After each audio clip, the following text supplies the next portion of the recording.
பக்கத்தில் இருக்கிற மலையாளத்தை படிப்பதோ அல்லது கன்னடத்தை படிப்பதோ தெலுங்கை படிப்பதோ அவர்களுக்கு பெரிய நாட்டம் இருக்காது. அதை விட இந்தி படித்தால் இந்தியா முழுவதுமே நாம் பேசலாம். கேரளாவில் ஹிந்தி பேசிட்டு நீங்கள் அழகாக வரலாம், கர்நாடகத்தில் ஹிந்தி பேசிட்டு வரலாம், ஆந்திராவில் பேசிட்டு வரலாம். அதனால் இந்த வாசற்கதவை திறந்து வைத்தால் தமிழ்நாட்டில் உள்ள மாணவர்கள் பெருவாரியாக இந்தியைத்தான் படிப்பார்கள் என்பது இவர்களுக்கு நன்றாக தெரியும். அதனால தான் ஒட்டுமொத்தமாக இந்த கதவை மூடு என்று இவர்கள் பேசுவது. இது மக்கள் நலனுக்கானதா? யோசிக்கணும்.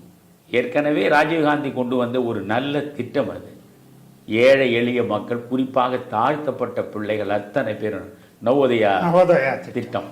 அந்த நவோதயா திட்டத்தில் ஒரு மாவட்டத்திற்கு ஒரு பள்ளிக்கூடம் சிபிஎஸ்இ ஸ்டாண்டர்டை விட அற்புதமான ஒரு தரத்தோடு பிள்ளைகளுக்கு மிக உயர்ந்த கல்வியை தங்குமிடத்தோடு சேர்த்து கொடுக்கக்கூடியது. ஒரு மாவட்டத்துக்கு ஒரு இடம்.